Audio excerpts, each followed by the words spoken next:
কেমন আছো বন্ধুরা? নিশ্চয়ই ভালো আছো, সুস্থ আছো, আমার পাশে আছো। আমি এসে গেছি, বেড়াতে গেছিলাম শিব ঠাকুরকে পুজো দিতে। সেখান থেকে এসে গেছি। খুব বৃষ্টি পড়ছে, দেখো বিদ্যুৎ চমকাচ্ছে আমাদের এখানে। দেখো তোমাদের ওখানে খুব বৃষ্টি হচ্ছে, আমাদের এখানে খুব বৃষ্টি হচ্ছে। আজকে দুপুরে লাঞ্চ নিয়ে আমি আবার চলে এসেছি তোমাদের কাছে। দেখো কি করেছি, কাতলা মাছ করেছি।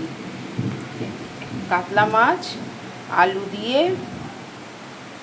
আর তোমাদের ঝিঙে দিয়ে আর হচ্ছে তোমার ছোট ছোট করে কেটেছি তো তাই গলে গেছে, আর হচ্ছে পেঁপে দিয়ে ঝোলের মতন করেছি।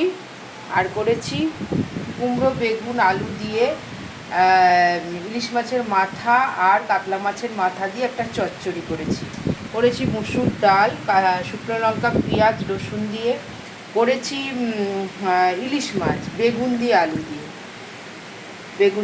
দিয়ে সিম্পল। আজকে বেশি কিছু করিনি, সবে এসেছি, এসে আর রান্না করতে অত ভালো লাগছিল না, তাই অল্প মেনুতেই সেরে ফেললাম। কেমন হয়েছে জানিও, পাশে থেকো, সাথে থেকো, আমার বেল আইকনটা সাবস্ক্রাইব করে দিও। Thank you.